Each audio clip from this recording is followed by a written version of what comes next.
శ్రద్ధ పెడితే ఇది వస్తుంది. అదే మార్గ దిశ ప్రతి ఒక్క రోడ్డు గుంతలు పడిపోయినాయి. ఈరోజు మొత్తం గుంతలన్నీ కూడా పూడ్చే బాధ్యత తీసుకున్నాం. పార్ట్ హోల్ ఫ్రీ రోడ్స్ ఇప్పటికే చాలా వరకు ఎస్టాబ్లిష్ చేశాం. తొందరలోనే ఇక్కడే R&B మినిస్టర్ గారు ఉన్నారు, ఆయన బాధ్యత తీసుకుంటాడు R&B రోడ్స్ వరకు. అదే మరి డిప్యూటీ సీఎం గారు కూడా శ్రద్ధ పెట్టి దగ్గర 4,000 కోట్ల రూపాయలు పంచాయతీరాజ్ రోడ్లపైన ఖర్చు పెడుతున్నారు. దీనివల్ల మెరుగైన రోడ్డు వ్యవస్థ వస్తుంది. ఇకపోతే పోర్ట్లు కానీ ఎయిర్పోర్ట్లు కానీ దగ్గర మీరు ఒకసారి ఆలోచిస్తే ఒక 20 ఎయిర్పోర్ట్లు వస్తాయి, దగ్గర ఒక 20 పోర్ట్లు వస్తాయి, చిన్నవి పెద్దవి. దీనివల్ల లాజిస్టిక్స్ కేంద్రంగా ఈస్ట్ కోస్ట్ లాజిస్టిక్స్ హబ్గా ఆంధ్రప్రదేశ్ తయారవుతుందని చెప్పి కూడా నేను మీకు తెలియజేస్తున్నాను. అదే మరిగా దిశ మీరు ఒకసారి చూస్తే ఈరోజు ఈ పవర్ డిపార్ట్మెంట్లో చాలా సమస్యలు క్రియేట్ చేశారు. నేను ఆ రోజు కూడా ఇదే అసెంబ్లీలో చాలా విషయాలు మీకు అందరికీ ఎక్స్ప్లెయిన్ చేశాను. ఈ పవర్ మీద ఏం జరిగిందో కూడా ఎక్స్ప్లెయిన్ చేశాం. వైట్ పేపర్ కూడా పబ్లిసైజ్ చేశాం. మామూలుగా దిశ బ్రీఫ్గా మీరు చూస్తే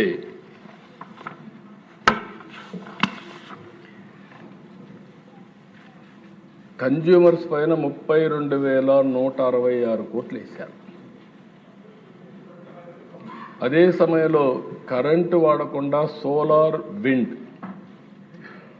అపెక్స్ మీద 9,000 కోట్లు పే చేశారు. ఇంకొక పక్కన backing down of Genco, delay in projection, solar wind ఇవన్నీ చేయకుండా చేసి 12,518 కోట్లు వేస్ట్ చేశారు. పోలవరం డిలే 1,044 కోట్లు అయింది. ఫ్యూయల్ సర్ఛార్జ్ పేరుతో 12,617 కోట్లు వేశారు. మొత్తం ఒక్క పవర్ యూటిలిటీస్ చూస్తే 1,22,422 కోట్ల రూపాయలు బకాయిలు పడే పరిస్థితి వచ్చింది.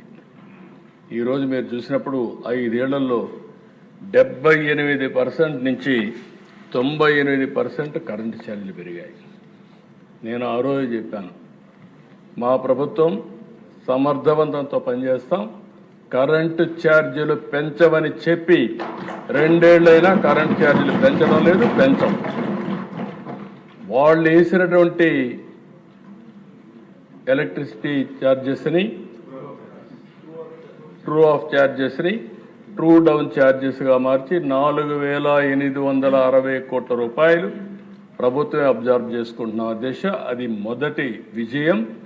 రాబోయే 3 సంవత్సరాల్లో కూడా కరెంటు ఛార్జీలు పెంచం, మెరుగైన ఎనర్జీ సరఫరా చేస్తామని మరొకసారి అందరికీ ఆలోచిస్తున్నారు. అది ఈ ప్రభుత్వానికి గడిచిన ప్రభుత్వానికి వ్యత్యాసం అని చెప్పి కూడా నేను మీకు తెలియజేస్తూ, ఇంకో పక్క స్వచ్ఛ ఆంధ్రప్రదేశ్ కూడా ముందుకు పోతున్నాం. దీన్ని కూడా ఏ విధంగా తీసుకుపోతూ ఇంకో పక్కన మీరు ఒక్కసారి ఆలోచిస్తే దిశ గవర్నెన్స్, సుపరిపాలన 3 వాగ్దానాలు చేశాం. వెల్ఫేర్ ఏమాత్రం ఇబ్బంది లేకుండా ఇస్తా అన్నాం. దేశంలోనే సంక్షేమ కార్యక్రమాలకు నెంబర్ 1గా ఇస్తున్నాం. అభివృద్ధిని కూడా పట్టాలెక్కిస్తామని, అభివృద్ధిని ఇచ్చేస్తామని చెప్పాం. అభివృద్ధి కూడా అదే మరి చేస్తున్నాం. ఇప్పుడు టెక్నాలజీ ఉపయోగించి సుపరిపాలనతో ముందుకు పోతున్నాం. 980 సేవలు ఆన్లైన్లో ఇస్తున్నాం. ఏది కూడా అన్నీ కూడా మనం చాలా వరకు స్ట్రీమ్లైన్ చేశాం. అయితే ఆ దిశ ఈరోజు మనం గుర్తుపెట్టుకోవాల్సింది, ఒక్క ఎగ్జాంపుల్ మీకు అందరూ చెప్తే, ల్యాండ్ రికార్డ్స్ ఏ విధంగా వీళ్ళు చేశారనేది ఒక ఎగ్జాంపుల్గా ఇక్కడ ఉండే సభ్యులందరూ కూడా మీరు అర్థం చేసుకోగలిగితే, మొత్తం ఆనాటి ప్రభుత్వం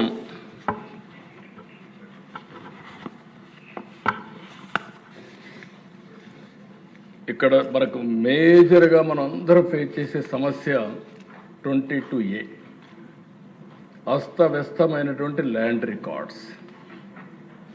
నేను ముఖ్యమంత్రి అయిన తర్వాత ఈ సమస్యలన్నీ వస్తాడని నాకు ఆశ్చర్యం వేసేది. ఎక్కడికి పోయినా కొన్ని వందల మంది వచ్చేసేవాడు. ఆవేశం, బాధ, తపన, అన్యాయం జరిగిపోయింది, మీరు కరెక్ట్ చేయరా అని వస్తూ ఉంటే ఏంటని ఆలోచిస్తే నాకు 1.5 ఇయర్ దీన్ని అర్థం చేసుకోవడానికే సరిపడే పరిస్థితి వచ్చింది.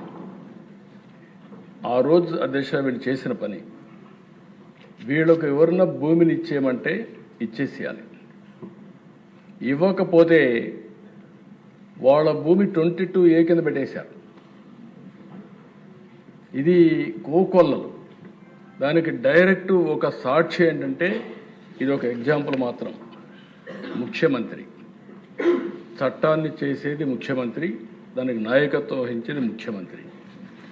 అలాంటి ముఖ్యమంత్రిని చట్ట వ్యతిరేక కార్యక్రమాలు చేసి ఎవరికి చెప్తారు దేశ? ఈరోజు ఇక్కడ చూస్తే ఆయన ముఖ్యమంత్రి అయ్యాడు. అయిన 10 రోజులకి ఆయనకు ఒక హెలిప్యాడ్ కావాల్సి వచ్చింది. ఎక్కడ ఉంటే పక్కన తీసుకోవచ్చు. హెలిప్యాడ్ కావాల్సి వస్తే ఒక పక్కన ల్యాండ్ చూడమన్నాడు, చూశారు. ఆ ల్యాండ్ ప్రైవేట్ వాళ్ళది. వాళ్ళు ఇవ్వమన్నారు. ఇవ్వమంటే ఆ ల్యాండ్లో బలవంతంగా హెలిప్యాడ్ వేశారు. బలవంతంగా హెలిప్యాడ్ వేసి ఆ ల్యాండ్ మళ్ళీ అడగకుండా 22A కింద పెట్టేశారు. అంటే ఎంత భయంకరంగా జరిగిందంటే, ఇది ముఖ్యమంత్రి గారి హౌస్.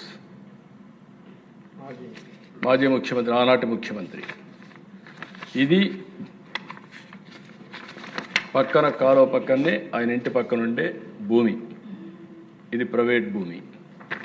ఈ భూమి కూడా అధ్యక్ష ఇప్పుడుది కాదు, 1956 ప్యారీ అండ్ కో లిమిటెడ్ కంపెనీకి దక్షిణ రైల్వే ఆ భూమిని కేటాయించారు.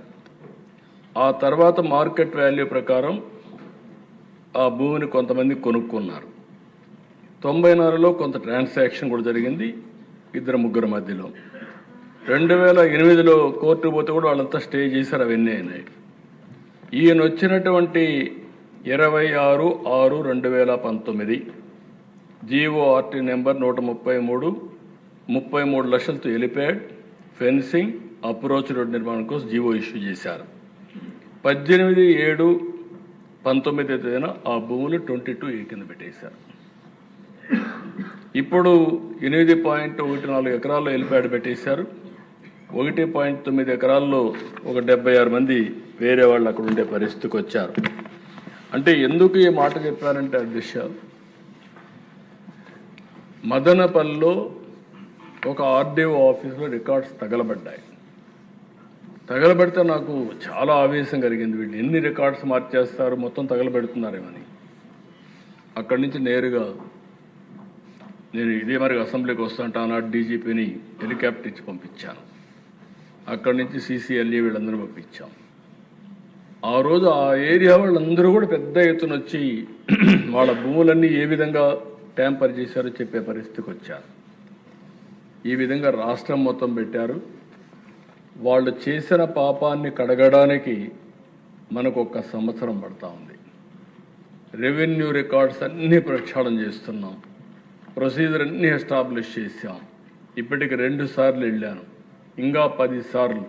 2026 పూర్తిగా ప్రక్షాళన చేసి మళ్ళీ రాజముద్రతో వాళ్ళ యొక్క సర్వే రాళ్ల పైన కూడా ఇది లేకుండా QR కోడ్ అండ్ ఆల్సో ఇంకో పక్కన బ్లాక్ చైన్ టెక్నాలజీ పెట్టి ఎవ్వడు కూడా ట్యాంపర్ చేయకుండా ప్రతి ఒక్కరి భూమికి భద్రత ఇచ్చే బాధ్యత ఈ ప్రభుత్వం తీసుకుంటామని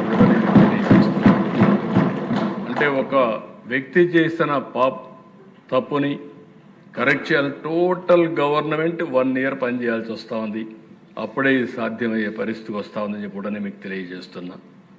నిన్న మొన్న దేశ మైనింగ్ చూశారు, శాండ్ స్కామ్, పెద్ద స్కామ్. మొత్తం ఈరోజు శాండ్ విషయంలో చాలా స్పష్టంగా ఉన్నాం. నేను ఒకటే అపీల్ చేస్తున్నా, ఇక్కడ ఉండే వాళ్ళకు కూడా ఫ్రీ శాండ్ ఇస్తా ఉన్నాం. ఎవరైనా ఎక్కడైనా తీసుకెళ్ళచ్చు. అది ఇక్కడ వాళ్ళేవో తీసుకుపోలేని పరిస్థితి ఉంటే ఎవరో ఒకరి కలెక్టర్ ఒక అరేంజ్మెంట్ చేసి తక్కువ ఖర్చుతో ఎక్స్క్లవేషన్ చేసి వాళ్ళకి తక్కువ ఖర్చుతో చేరే విధంగా చేయాల్సిన బాధ్యత ఉందని చెప్పాం. ఇది కూడా మీరు గుర్తుపెట్టుకొని మనం అందరం యాక్ట్ చేయాల్సిన అవసరం ఉంది. అదే మరి లిక్కర్ అధ్యక్ష, ఇది కూడా మనం చూసాం. ఇందులో కూడా అడల్ట్రేషన్, ప్రజల ప్రాణాలను కూడా దెబ్బతీసే పరిస్థితి తీసుకొచ్చారు. అవి కూడా మనం చూసాం, ఇవన్నీ కూడా జరిగాయి. దానిపైన కూడా ఎంక్వైరీ జరిగింది. నిన్న కూడా సుప్రీంకోర్టు కూడా సీరియస్గా తీసుకునే పరిస్థితికి వచ్చారు. 3,200 కోట్ల రూపాయల స్కామ్, అలాంటి పెద్ద స్కామ్ ఇది.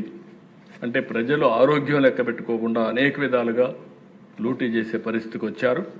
ఈరోజు మళ్ళీ చెప్తున్నా, హోలోగ్రామ్ పెట్టడం కానీ, క్యూఆర్ కోడ్ పెట్టడం కానీ, బ్యాచ్ని ఎస్టాబ్లిష్ చేయడం కానీ, ఎవడైనా సరే ఎక్కడైనా సరే ఇలిసిట్ లెక్కర్ వస్తే మాత్రం అదే వాళ్ళకి చివరి రోజు అవుతుంది. ఈ ప్రభుత్వం చాలా డిటర్మెంట్గా ముందుకు పోతున్నామని చెప్పి కూడా మీ అందరికీ హామీ ఇస్తున్నాం. ఒక పక్క యాక్షనే కాదు, భవిష్యత్తులో ఎక్కడ ఒక తగులు జరగకుండా చేస్తామని కూడా మీ అందరికీ హామీ ఇస్తున్నా. ఇంకో పక్కన అధ్యక్ష, ఈరోజు లా అండ్ ఆర్డర్, నేను చాలా లా అండ్ ఆర్డర్ సమస్యలు చూశాను అధ్యక్ష. ఈ హౌస్లో అందరికంటే నేనే పెద్ద బాధితుని కూడా అధ్యక్ష. ఒక సిద్ధాంతపరంగా పనిచేశాను. తీవ్రవాద సమస్య నాకెందుకు అనుకోలేదు. రాష్ట్రానికి అవరోధం అవుతుంది, అభివృద్ధికి అడ్డంకి అవుతుందనే ఉద్దేశంతో మీరు చేసే సిద్ధాంతం తప్పు అని ఎవరో చెప్పాను. దానివల్ల వాళ్ళందరూ నా మీద విరుచుకుపడే పరిస్థితి వచ్చి 2023 సాక్షాత్ వెంకటేశ్వర స్వామికి ప్రభుత్వ తరపున లాంఛనాలు ఇచ్చేదని పోతా ఉంటే బ్రహ్మోత్సవ సందర్భంగా నా మీదనే దాడి జరిగే పరిస్థితి వచ్చింది. కానీ నేను ఈరోజు ఇక్కడ ఉన్నానంటే నాకు ఒక పునర్జన్మ, ఆ జన్మనిచ్చింది సాక్షాత్ వెంకటేశ్వర స్వామి అని చెప్పుకునే